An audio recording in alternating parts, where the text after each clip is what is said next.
Hoy sería la tercera parte que estamos desarrollando del tema, ¿no? Y los temas que habíamos tocado anteriormente, bueno, en el primer programa habíamos hablado de cómo eran la etnia que se encontró el conquistador cuando vino a América, los comechingones, las leyendas de los indios de la zona Uritorco, las características del cerro Uritorco, donde aparece por primera vez el bastón de mando escrito en la época medieval, la búsqueda que hizo Hitler, la búsqueda que hizo un aborigen araucano que también lo buscó, de origen chileno, que lo anduvo buscando en esta zona. Todos esos temas los desarrollamos en el primer programa, con profundidad. Y el programa pasado estuvimos desarrollando la vida y obra de su descubridor, que fue Orfelio Ulises Herrera, un maestro rural nacido en Bolívar, provincia de Buenos Aires, y habíamos quedado en que, bueno, en el año 1934, en el último programa desarrollamos bien, con mucho tiempo y bien desarrollado, cómo fue ese descubrimiento, primero de un sillar, o un pollo, como le llamaban los aborígenes, luego una conana, o un mortero de piedra muy especial también, y también el mítico bastón de mando, el simiwinki, o la piedra de la sabiduría, como se le conoce, cómo fue ese descubrimiento, y bueno, hoy vamos a continuar a partir de ahí, ¿no? Bien, entonces, sin más, Mario, porque para no atrasar en el tiempo, bueno, empecemos. Como decíamos, el bastón de mando se encontró en las proximidades del Cerro Uritorco. Digamos que en ese lugar estaría marcando lo que vos venís hablando hace un tiempo, el triángulo menor de fuerza, es decir, ese lugar donde se encontró el bastón de mando estaría marcando el centro del triángulo menor de fuerza, cuyos vértices están formados por Calahuala, Cerro Colorado y la Cerrezuela. Vamos a hablar también un poquito hoy de las características, porque hemos hablado del bastón de mando, pero no hemos hablado de sus características en cuanto a la parte física, ¿no? Primero decir que era una piedra basáltica, meteórica o cósmica, es decir, llega a la Tierra en forma incandescente, esta bola de fuego, y con esa roca se crea el bastón de mando, que es de color negro, un negro muy oscuro y brillante. Su superficie no es porosa, por eso es que se pudo determinar que es de origen espacial o de origen meteorítico. Sus medidas son 1,10, 1,11 aproximadamente de largo, tiene un ancho de 4 centímetros y pesa entre 4,5 kilos y 5 kilos. Y el bastón tiene una parte roma, es decir, una parte lisa, y una parte ligeramente en punta, o sea, aguzada, sin terminar en una punta filosa, digamos, ¿no? Una punta leve, una punta ligera, digamos, ¿no?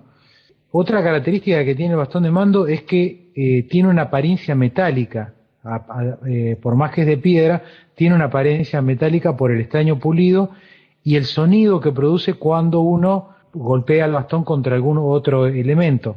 Por ejemplo, cuando comentábamos en el programa pasado, cuando lo descubrió Orfelio Ulises, él sintió un sonido metálico cuando con la pala golpea el bastón. Y era muy común que cuando golpeaba otro elemento se escuchara como fuera metálico, ¿no? Más allá de que, como decimos, estaba formado por piedra el bastón. También se determinó por algunos estudios que la técnica utilizada es del Neolítico inferior.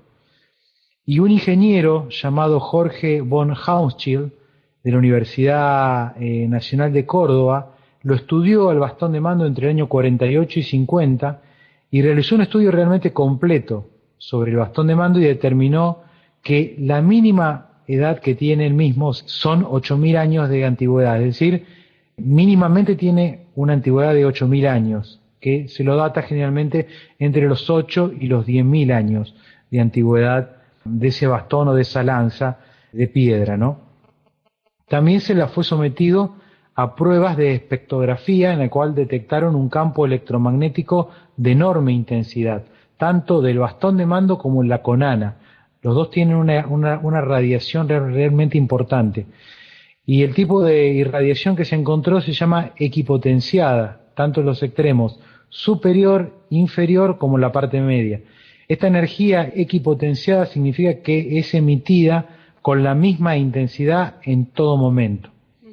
Y después también recordarlo al ingeniero alemán Guido Basler, que vos conociste, Luz, sí, que también me dio a través de la radomancia o radioestesia realmente una energía muy especial contenida en esa piedra, ¿no? Sí, y otro tema que vale también volverlo a traer en el recuerdo, cuando Jorge Suárez mencionaba el paso del señor Fernando Jiménez del Oso y Juan José Benítez cuando vieron el bastón y lo tomó en sus manos, el comentario que le hiciera en su momento Juanjo a Jorge: mira, yo no sé si el bastón es todo lo que dice el profesor Terrera, algo debe tener. Lo cierto es que el señor Juan José Benítez se va y cuando llega a su lugar de trabajo hace su tarea propia de investigación y también lo pone de manifiesto en este libro de Mis enigmas favoritos. Claro, lo que descubre él es exactamente lo que hablamos en el primer programa. Exacto. Que había un mini Singer que era como una especie de juglar alemán que se llamaba Wolfram von Eschenbach, donde ya en el año 1200 más o menos hacía referencia en ese poema llamado Parsifal y hacía referencia a un bastón y una piedra que se encontraba en las tierras de Viaraba y Charaba, en un continente llamado Armoricano, en un país llamado Argentum, y en esas sierras de Viaraba donde está hoy el Cerro Uritorco, porque sabemos que los indios comechingones le llamaban a las sierras chicas sierras de Viaraba, ¿no? Así es, Mario. Así que bueno, seguimos atentos a escuchándote. Otro tema que también me pareció interesante subrayar es los diferentes nombres que se le da al bastón de mando, porque no solamente es el nombre bastón de mando, sino que se lo llama de diferentes formas. Uno de ellos es la piedra negra de basalto, la piedra de la sabiduría, piedra azul, lápiz exilis, lanza que habla, simiwinki, toki lítico, insignia de poder, piedra sagrada, piedra imán o bola de fuego. Digamos, esos son todos nombres que son sinónimos del bastón de mando, ¿no? Sí, además en algún punto tendrá que ver con los ancestros, ¿no? En algún punto. Mucha de la fuente y de las personas que lo fueron nombrando, claro, tiene que ver obviamente con antiguas etnias y con antiguos conocimientos que ya desde tiempo inmemorial había gente que, como dijimos, ya lo intuía por a través de sueños y a través de, digamos, gente con conexiones importantes con lo astral, ya sabía de la existencia de esta piedra y la nombraba de alguna de estas, con este tipo de nombres, ¿no? Bien, Marito. Bueno, después, desde el año 1934, por 14 años, esta piedra, en un hermetismo total, o sea, esto no lo conocía nadie, la tuvo Orfelio Ulises en su casa de Villa Bustos.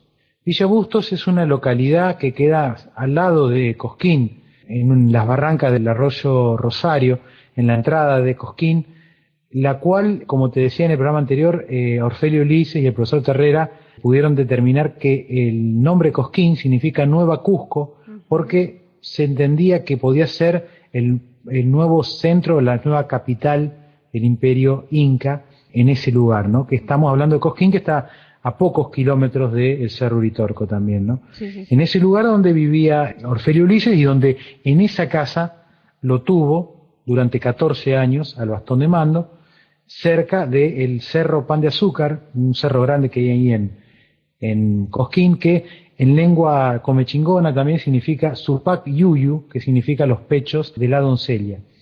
En ese lugar donde se encontraba la casa del maestro Orfelio Ulises, hoy hay un lugar, un paseo, un recreo, fue tirada esa casa y se encuentra, digamos, un banco, unos árboles, unos cedros, un lugar donde la gente se puede sentar, tomar aire, y no sabe mucha gente que lo hace en ese lugar, que ahí mismo estuvo descansando la conana y el bastón de mando durante 14 años cuando estuvo en la propiedad, como te decía, del maestro Orfelio Ulises.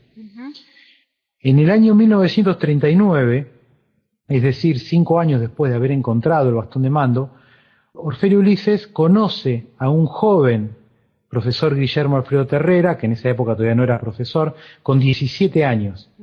Un joven que demostraba un entusiasmo por las historias de la Argentina, las narraciones orales que recogía de forma directa, o sea, él investigaba ya con 17 años, y estaba en ese momento viviendo su etapa universitaria, y fue justo cuando ahí toma contacto con este maestro, Orfelio Ulises, y empieza a ser su discípulo, empieza a aprender del maestro Orfelio Ulises, y el maestro conoció de las capacidades intelectuales y espirituales de este adolescente, y lo fue incorporando a un grupo hermético que el mismo profesor Orfelio Ulises tenía junto a otros profesores universitarios de la Universidad Nacional de Córdoba. Como te decía, el conocimiento del simiwinki o del bastón de mando era algo que manejaban con total hermetismo por parte de este grupo de profesores, no era algo que estaba publicado en ningún lado, ni nadie conocía que el maestro Orfelio Ulises lo había encontrado en el año 34. Con el correr de los días, entró en debate este grupo de profesores, que no era demasiado grande este grupo, hablando y debatiendo, determinaron, y acá jugó mucho la sabiduría y la juventud, para que determinaran que quien sería el poseedor o el portador del bastón sería el profesor Guillermo Alfredo Terrera. Sería el nuevo Iki Simiwinki o el nuevo Inti Chakmani, que era como se le conocía al que poseía el bastón de mando en este grupo hermético, digamos. Entonces utilizaron el día del cumpleaños del profesor Terrera, del día 26 de septiembre del año 48, justamente ese día el profesor Terrera estaba cumpliendo 26 años, y en una ceremonia solar, guiada por todos estos ritos solares de los cuales eran cercanos todos estos profesores, le entregan la conana y el bastón de mando al profesor Guillermo Alfredo Terrera, que un año después, o sea, en el año 49, ya se graduó como doctor en Derecho y Ciencias Sociales. Y luego lo haría poco tiempo después como sociólogo y antropólogo también, ¿no?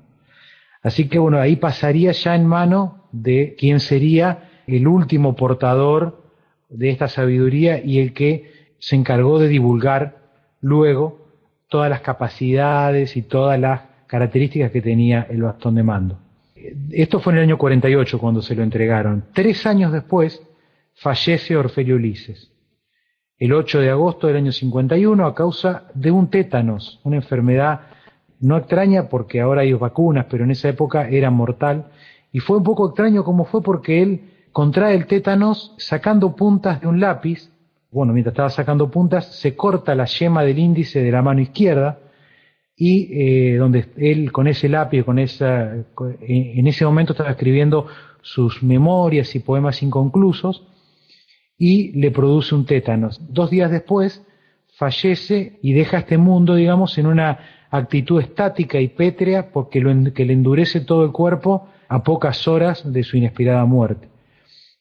Esto lo recuerda el profesor Terrera, y sobre todo cuando ellos fueron al entierro o a la inhumación del cuerpo de Orfelio Ulises, que fue en el cementerio San Jerónimo de la ciudad de Córdoba capital, se desata una tormenta y un viento inusitado, poco común en aquel frío agosto. Dice el profesor Terrera que el viento era helado, fuerte, y que cubrió la capital mediterránea con un manto de tierra que hizo necesario prender el alumbrado público a las 3:30 de la tarde, es decir, a las 15:30 horas fue necesario prender las luces del alumbrado público, porque no se veía absolutamente nada, justamente en el momento que era incorporado al nicho donde descansa los restos de Orfelio Ulises.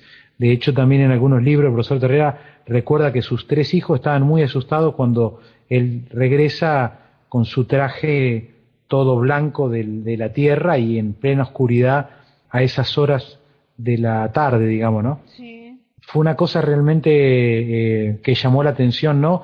Porque de hecho hay mucha gente que se acuerda de ese día por lo especial que fue esa oscuridad repentina, que de una forma el profesor Terrera lo tomaba como que un designio, había algo también en el conocimiento ancestral que poseía el maestro Orfelio Ulises, ¿no?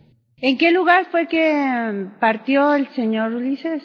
Bueno, el accidente lo tiene en su casa, pero es enterrado en digamos, en el cementerio San Jerónimo de Córdoba capital. Uh-huh.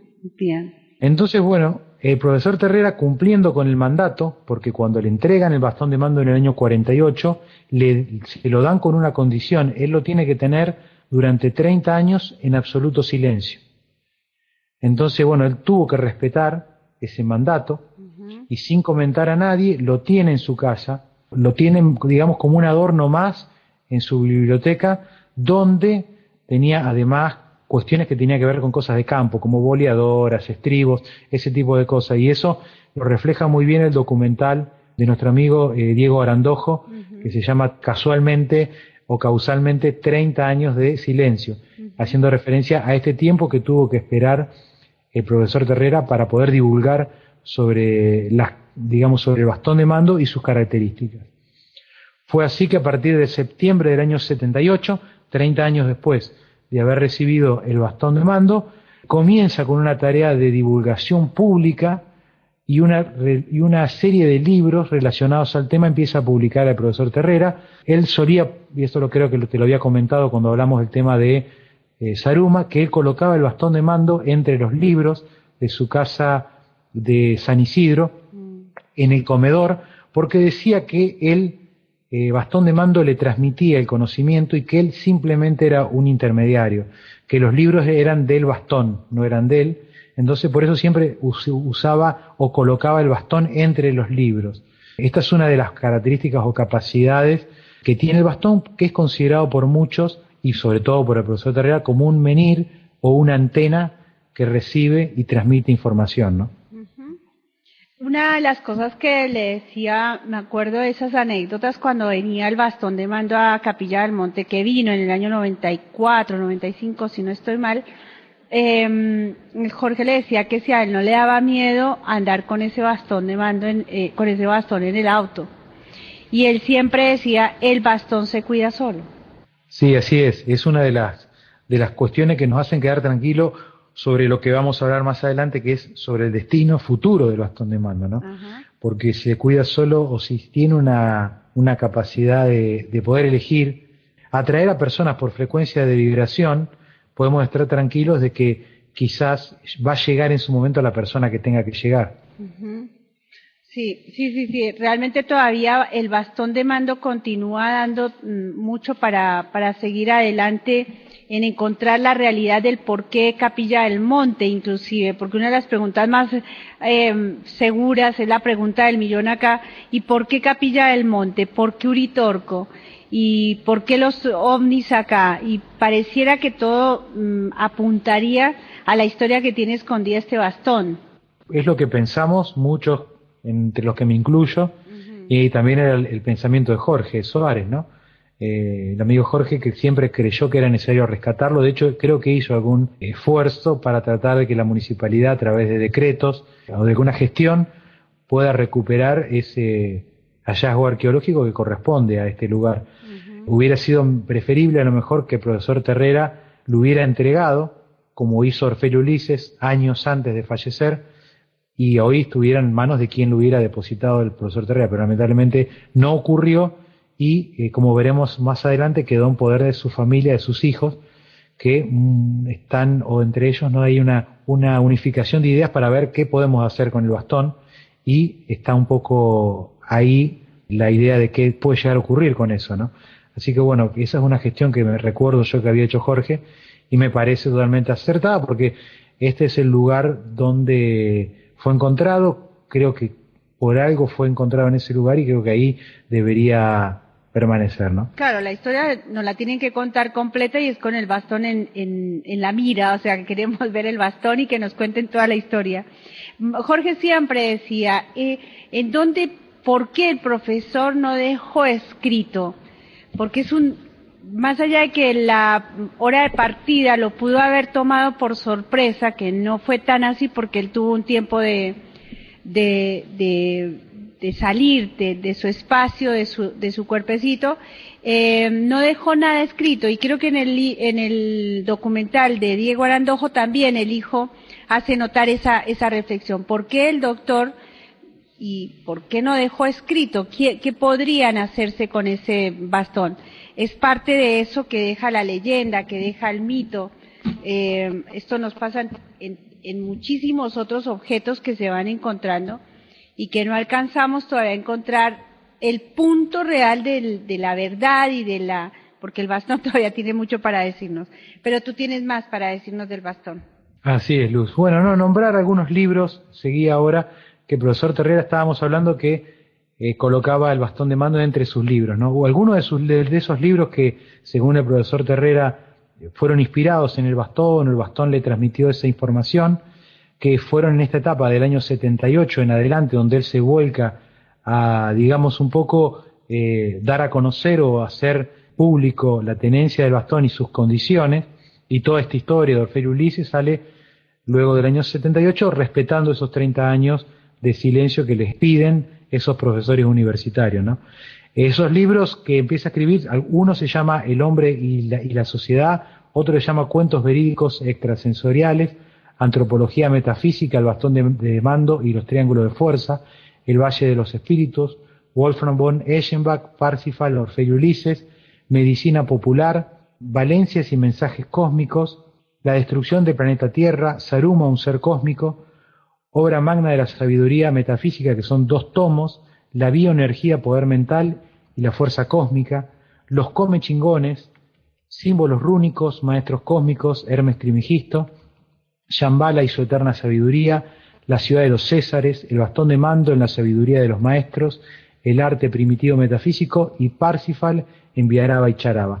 Son libros en los cuales volcó información sobre el bastón de mando y sobre toda esta historia que acá estamos relatando, y fueron un poco inspirados en el bastón de mando, ¿no?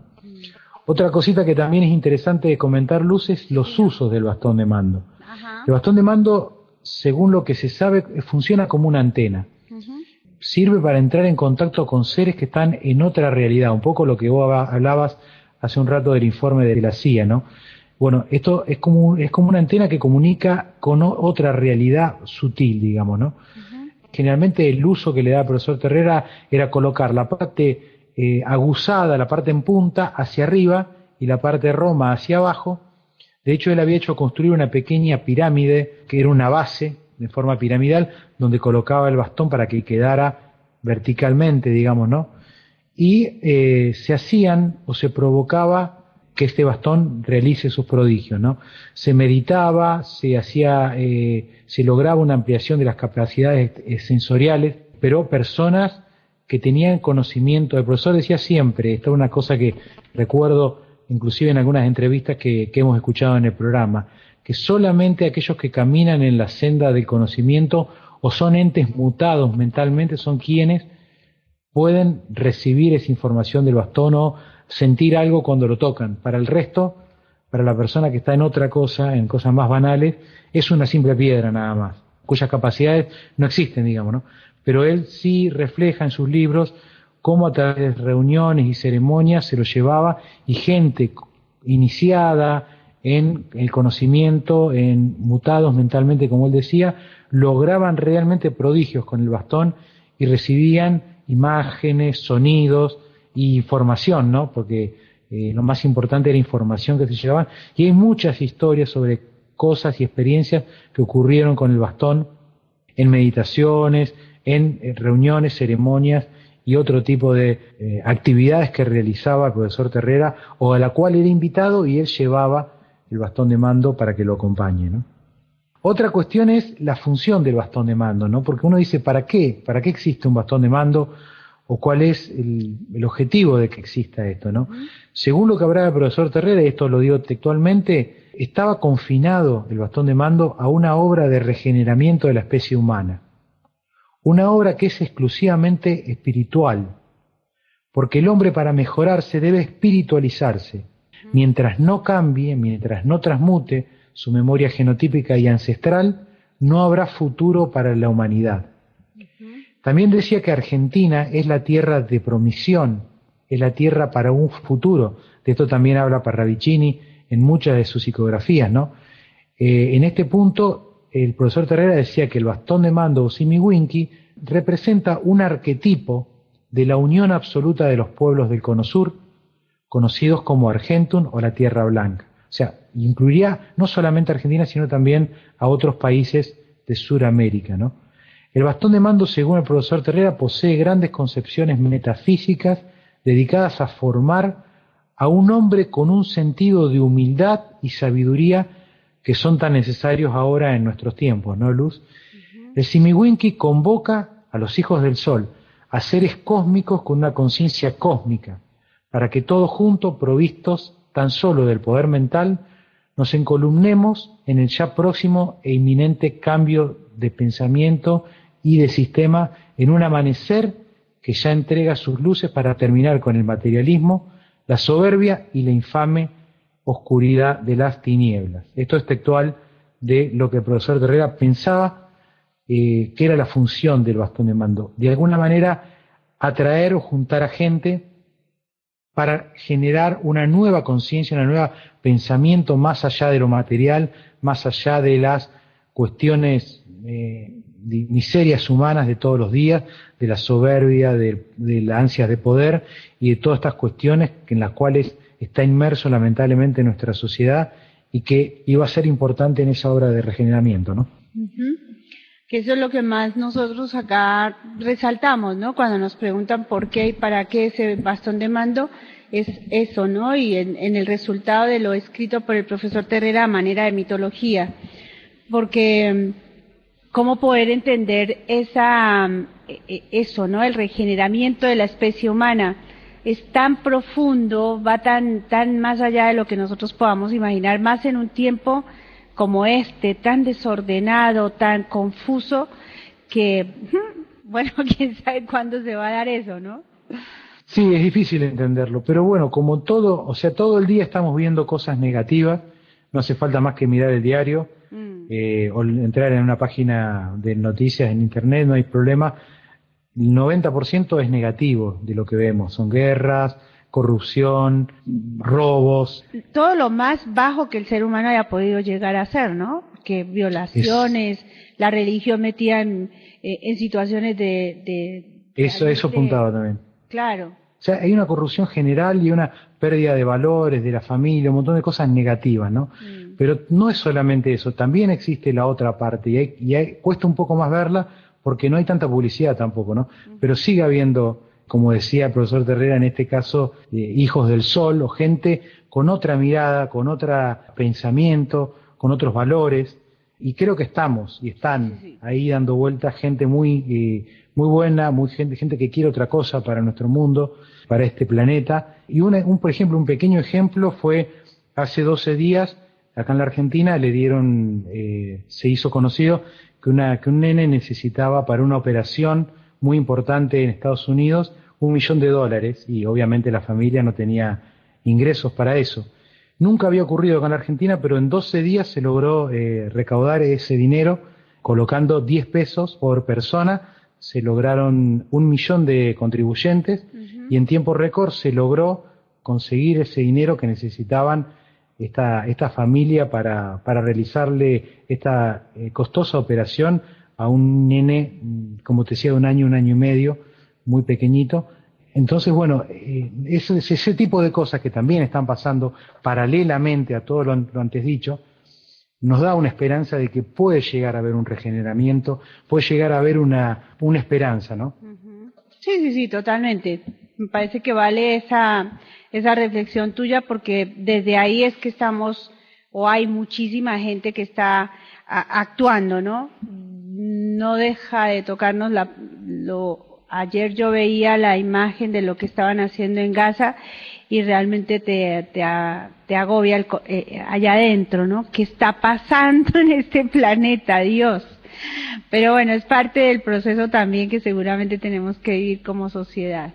Sí, tenemos que vivir, y además que bueno, también el no te metas, ¿no? Porque pareciera que como que no es nuestro, que no nos está afectando a nosotros directamente, lo vemos como un hecho aislado, nos horrorizamos, pero nos queda ahí.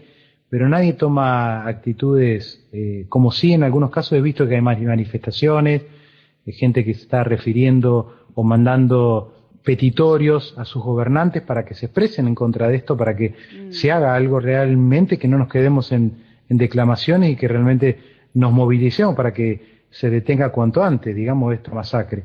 Pero bueno, Luz, es como te decía, a veces el humano tiene esas miserias, tendría que limpiarse un poco para hacer carne los problemas que todos tenemos, porque tarde o temprano, ni más que sea por mezquindad, en algún momento también nos puede pasar a nosotros, y también la gente, el resto nos va a mirar para otro lado, porque como nosotros hicimos también, digamos, ¿no? Es un poco recibir lo que damos. Lo interesante, Mario, es que, por ejemplo, ¿no? En algún punto el bastón de mando está cumpliendo su objetivo, porque nos está poniendo, al tomar el tema, nos pone en la reflexión y nos pone sobre la mesa el hecho de que sí se va a llegar a ese punto de regeneramiento, en que sí se va a dar ese hecho, de que la sociedad va a dar el paso.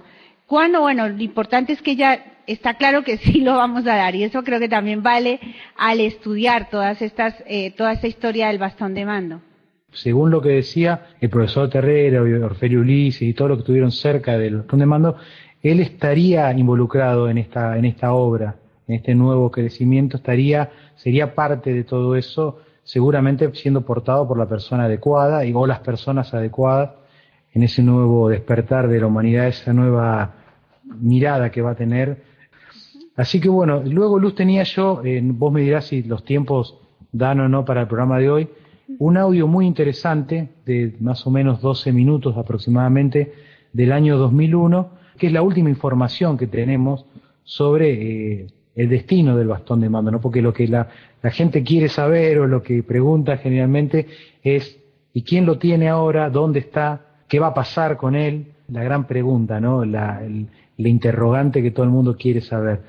Y este audio corresponde a una entrevista que le hace Miguel Blanco a quien lo tiene, o por lo menos quien sabemos que lo tuvo hasta el año 2001, que es Guillermo Terrera hijo, se llamaba igual que el padre, por decisión de los 3 hermanos, por ser el mayor de edad, es quien lo tiene al bastón de mando. Hay muchas historias respecto de esto, pero por ahí con el audio va a despejar algunas dudas, ¿no? Perfecto, entonces escuchemos el audio, Mario, y que sea como para ir cerrando. Si queda algo pendiente, por supuesto tendremos otro programa más con el bastón de mando. Bueno, entonces vamos con el audio. Gracias, Mario.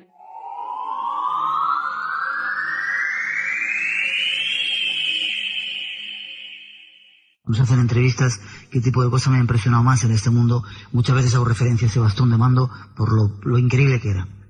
Sí, verdaderamente parece el pulido de la piedra, parece que hubiera sido hecho con la utilización de algún elemento de tecnología con cierta evolución, ¿no es cierto?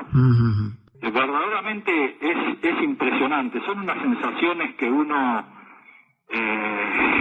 son difíciles de explicar, ¿no es cierto? Vos lo has tenido en tu poder, lo has tocado y al solo tacto, ¿no es cierto?, al contacto personal con la piedra, personas así sencillas o simples o alejadas de todas esas cuestiones herméticas como puedo ser yo, uno percibe de inmediato una fuerte, una extraña corriente y una sensación muy especial, ¿no es cierto?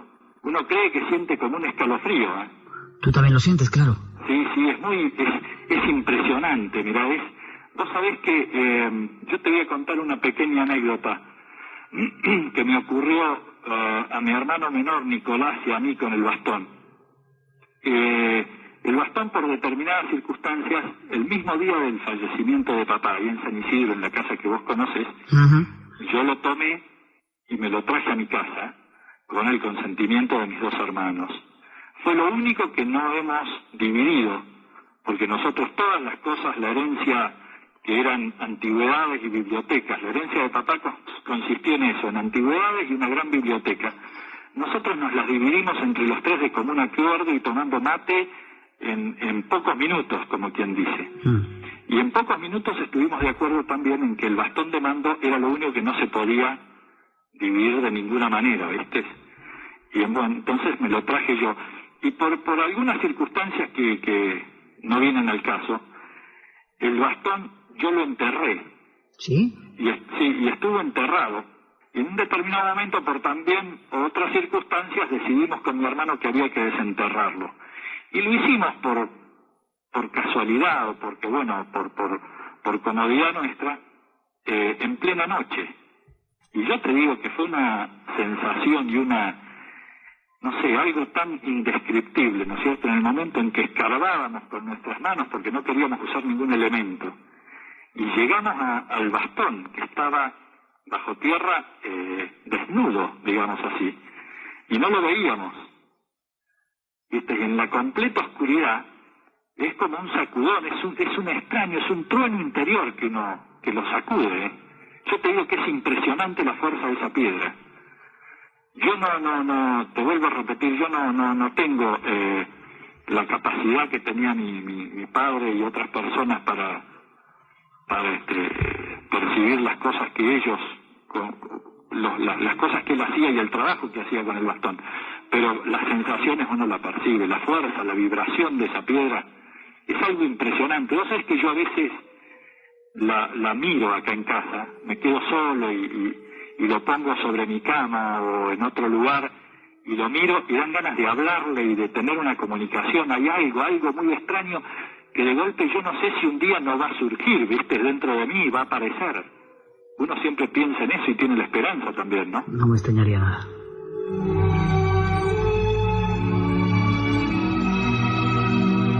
Guillermo, ¿te puedo preguntar por qué la enterraste?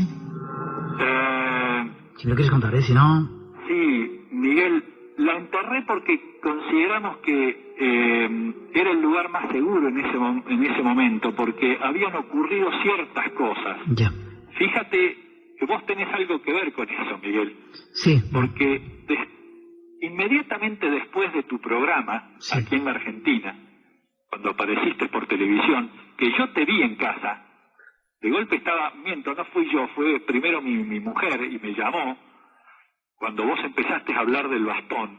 Entonces, bueno, yo fui, me acerqué y vi el programa y te vi a vos y ahí te conocí en imagen, aunque sea. Bueno, a raíz de eso empezaron a ocurrirnos cosas muy extrañas, llamadas de las más insólitas, variadas a cualquier hora. ¿De verdad?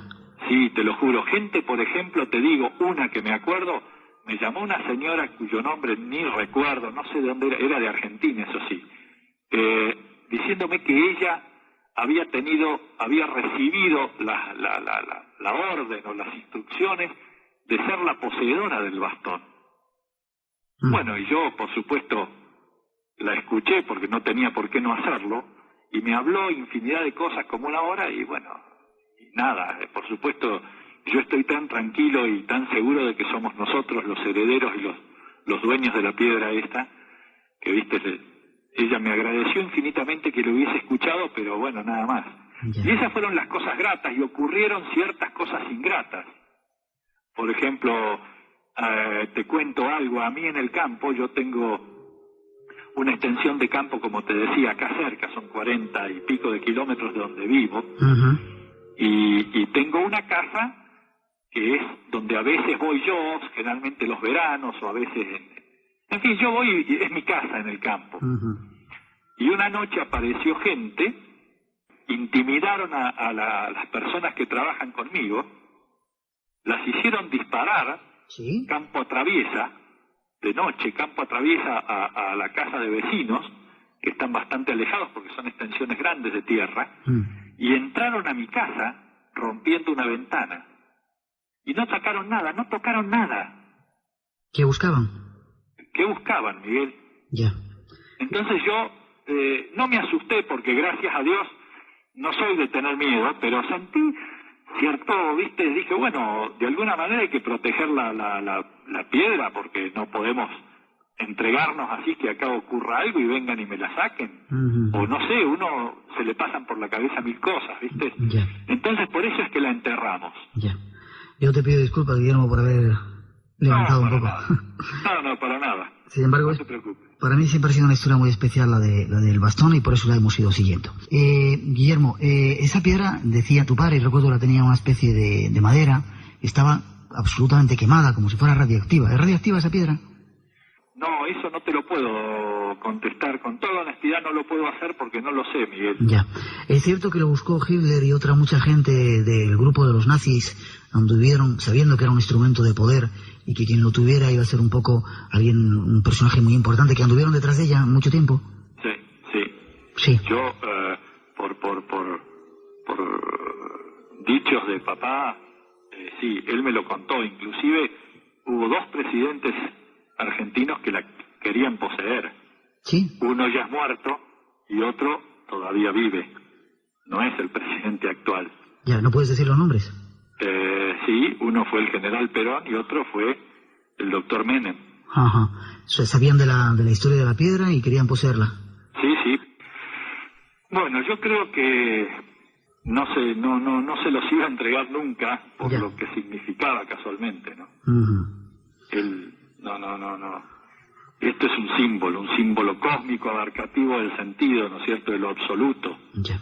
Y bueno, hay que decir que para nada tu padre era un personaje loco de estos que andan por ahí tocado del ala que decimos aquí, sino un personaje muy serio, muy centrado, ¿verdad? Sí, yo creo que hasta en ciertas ocasiones demasiado.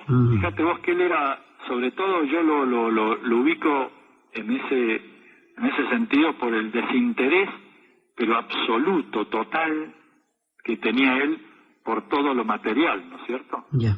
Él casualmente, yo creo que la misma posesión del bastón o de la piedra de la sabiduría era lo que le había hecho ese designio, ¿no es cierto? Porque el bastón tiene un destino de regeneración y poder.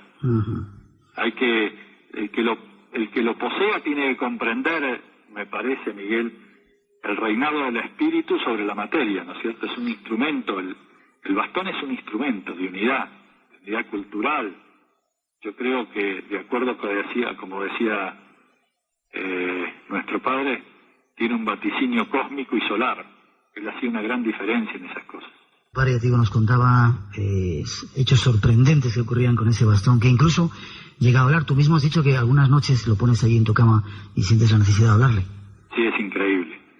Te surge, te sale, aunque vos no lo quieras, lo mirás y percibís las cosas, ¿viste? Es algo, mirá, yo no te lo puedo narrar porque es inenarrable. Son experiencias que hay que vivirlas, ¿no? Quien lo tenga será el heredero del poder del mundo, decía algo así como tu padre. Estaba esperando un poco que después de él viniera alguien que hiciera ese trabajo de regeneración y poder que tú acabas de decir. ¿Es cierto? ¿Hay alguna persona por ahí en el mundo que es la que debe de ostentar o de tener de nuevo ese bastón para hacer su trabajo? Sí, yo pienso que debe ser así. Sí. Yo verdaderamente te repito, no me siento capacitado. Con toda honestidad hay que decirlo, porque en estas cosas hay que ser muy franco, ¿no es cierto? Yo no me siento capacitado y mis hermanos tampoco. Es más, viste, mis dos hermanos, por diversas circunstancias que no dejan de ser atendibles de alguna manera, no sienten la vocación de mantenerlo en nuestro poder. Para ir terminando, no quiero cansarte, quiero que disfrutes de ese atardecer argentino. El futuro del bastón, ¿cuál crees que va a ser, Guillermo? Miguel, no lo puedo saber, porque para mí personalmente, el futuro del bastón es uno y para mis hermanos es otro, ¿no es cierto?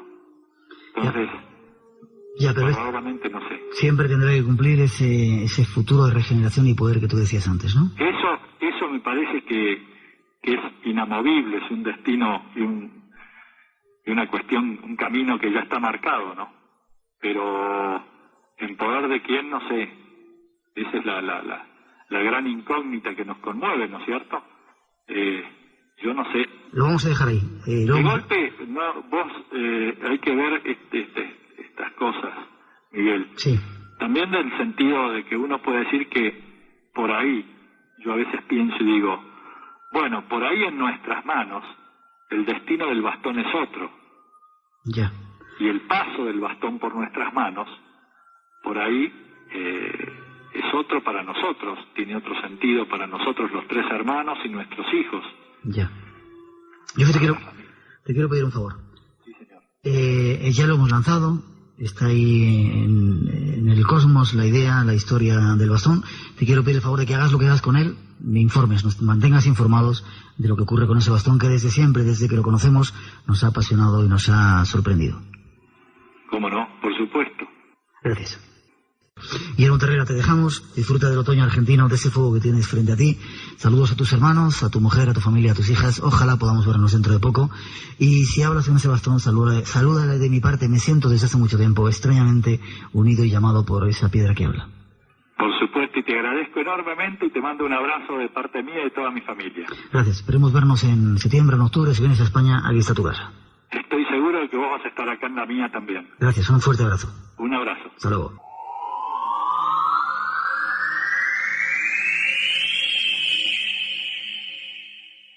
Muy bien, Mario, muy atentos.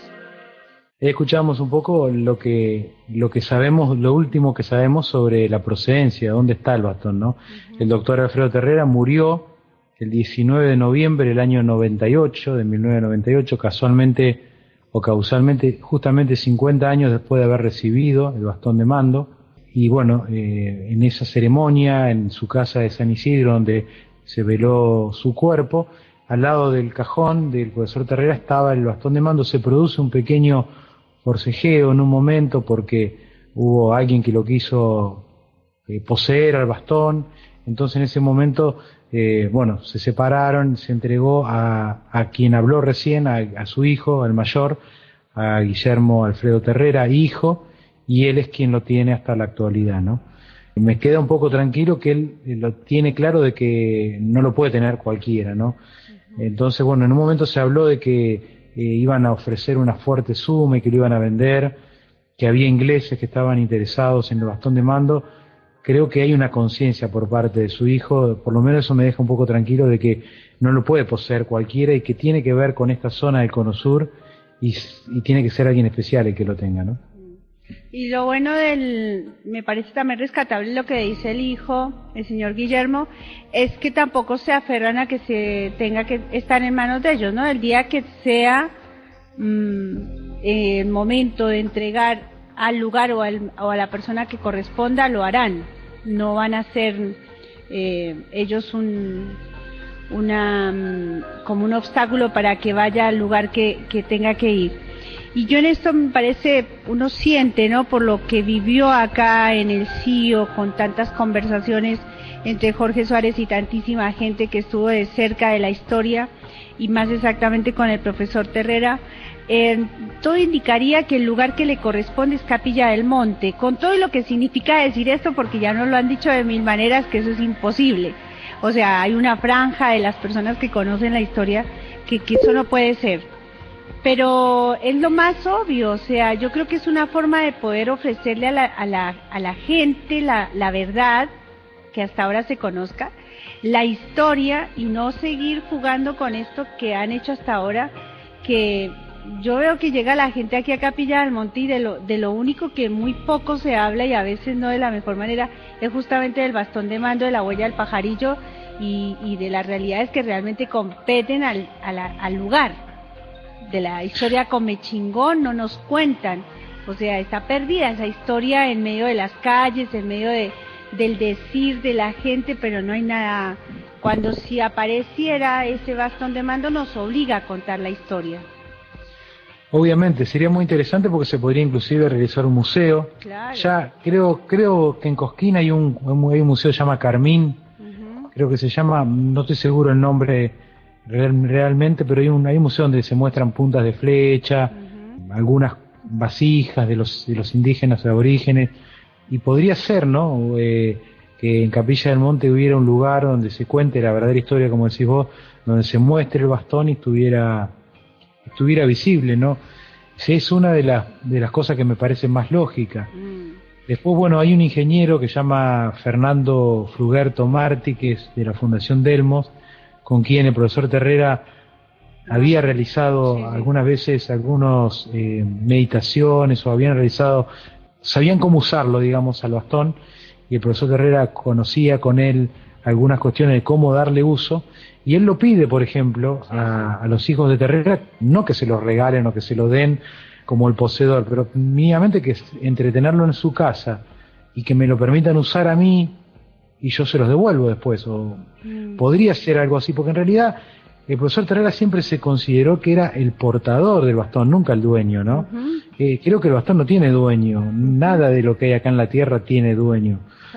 Eso es una falsa percepción que tenemos nosotros, pero realmente somos seres espirituales y ni siquiera nuestro cuerpo es nuestro, es un vehículo que utilizamos, ¿no? Y todo lo que tocamos y utilizamos en el día a día es nada más que una cuestión que estamos rentando por un tiempito nada más. El profesor Terrera fue nada más que el portador, lo utilizó y lo usó durante un tiempo. Entonces hoy creo que una actitud, me parece positiva por parte de la familia, de sus hijos, sería entregarlo no regalarlo, pero sí en posesión a alguien que lo pueda usar, o un lugar, en este caso Capilla del Monte, que lo pueda mostrar, que se le pueda dar un uso, que la gente conozca, que lo pueda observar y que pueda aprender sobre él. Me parece interesante, antes de tenerlo enterrado como un bien de familia, digamos, ¿no? Esperando que aparezca quién sabe quién, que demuestre capacidades como para entregárselo. Porque ¿qué tiene que hacer una persona para poder entregárselo? Tiene capacidades, no sé, suprahumanas para... Claro. No sé. ¿Cuáles serían los argumentos, ¿no?, para podértelo claro. entregar? De cualquier manera, la gestión, y esto para los amigos que están en el chat, que están haciendo un gran debate sobre el tema, sí se hizo la gestión. Jorge Suárez, como Centro de Informes OVNI, hizo la gestión ante el Consejo Deliberante, que es el que toma decisiones. La declaración salió, o sea, es un decreto, pero no se ejecutó nunca, o sea, no hubo, el proceso siguiente no se hizo. Y nosotros ya hemos hablado con algunos de los concejales y con parte de la legislatura de Córdoba en ese rumbo, ¿no? Ellos están interesados, los que más sabiendo que Jorge ya no está, que fue como un trámite que hizo él, es como que se sienten obligados a hacerlo. Pero los tiempos realmente en política y en la sociedad, yo creo que van en ese rumbo de lo que está sucediendo y lo que le pasó al profesor Terrera. No destinó, no dijo, y bueno, los tiempos irán marcando realmente el verdadero derrotero de este bastón de mando, dadas las circunstancias, ¿no? Pero sí está claro, y para los amigos Ingrid Cola, Matías, Montaraz, que están allí en el debate muy interesante que han planteado, basado en el tema que nos traes, Mario, sí, el trámite lo seguiremos haciendo en ese lugar, ¿no? La gente debe saber, y la única manera de saber es, pues, ya que tenemos el bastón de mando, pues pongámoslo acá a la oferta del turista, ¿no? Es la decisión por ahí de las más inteligentes que podría hacer la familia, que yo noto tanto por el libro de nuestro amigo Diego Arandojo, como el documental, como este audio que escuchamos recién y algunas oportunidades que he podido escuchar, algunas manifestaciones de sus hijos, es algo que les pesa un poco, porque realmente no saben qué hacer con él. Claro. Y hubieran preferido, es algo que repiten siempre, nosotros es algo que nos duele porque hubiéramos preferido que papá se encargue de entregarlo, ¿no? Dicen ellos. Que no hubiera sido esa responsabilidad para ellos tener ahora que o regresarlo a Capilla del Monte o entregárselo a otra persona o a quien fuera, ¿no? Ellos hubieran preferido que su padre hubiera sido el encargado de saber quién era la persona indicada para que continúe siendo simplemente el portador, ¿no? Esto es un pasamano, una escalera, ¿no? Sí. Así que bueno, esperemos que sí, que prospere. Es una cuestión muy inteligente para hacer mientras tanto, porque entre estar encerrado entre cuatro paredes y a la vista de un pueblo y como una digamos una reliquia arqueológica que es para un lugar como es Capilla del Monte, como es la zona de Uritorco donde fue hallado, me parece realmente inteligente, ¿no? Hacerlo. Sí, en lo que a nosotros respecta, por lo menos en mi persona, vamos a seguir tramitando ello, que sea inclusive un punto. Yo este año no, porque ya tenemos muchísimo trabajo, pero sí para el próximo año que sea un motivo, y así se le va a presentar la carta a Gustavo Cés, que todavía estará en el gobierno, igual irá directamente al Consejo Deliberante, para que en homenaje a la tarea de Jorge Suárez y mismo el profesor Terrera, quienes realmente se ocuparon del lugar, bueno, que ejecuten, ¿no? Que hagan su tarea ya, porque lo más importante ya se hizo, que es la declaratoria, y en su momento se seguirá dando el siguiente paso. Pero bueno, todo eso yo creo que también tiene que ver con eso del regeneramiento de la especie humana. Imagínate con administradores como los que tenemos, en lo que están muy ocupados en resolver situaciones políticas y económicas del pueblo, seguramente esto para ellos no es tan importante. Por eso cada lugarcito va tomando su propio tiempo, y sobre todo en temas como estos, ¿no? Lamentablemente es así, Luz, pero bueno, ojalá prospere esta iniciativa, como te decía, me parece lo más lógico, ¿no? Y con esto, Luz, sí me parece ya darle un corte o darle un final al tema. Quedaron algunas cuestiones muy puntuales, pero no sé si llegamos para hacer otro programa más, y creo que es un buen final hoy con esta idea, ¿no? de un nuevo lugar o un nuevo destino para el bastón de mando, que podría ser el lugar donde fue encontrado, como decíamos, y que sea propiedad de la gente y que lo pueda disfrutar, digamos, y conocer sobre esta reliquia, ¿no? Sí, señor, sí. Me parece que el debate quedó abierto, la gente puede seguir investigando, estudiando, debatiéndolo, y siempre va a haber un programa con este tema en algún momento. Bien, así que de esta manera cerramos, Mario, nos vamos porque el Radio Nova Internacional está por retransmitir y no hemos terminado nosotros acá. Perfecto. Muchas gracias, Mario, ya vamos a ver qué tema elegimos para el próximo lunes, y como siempre, tu trabajo excelente.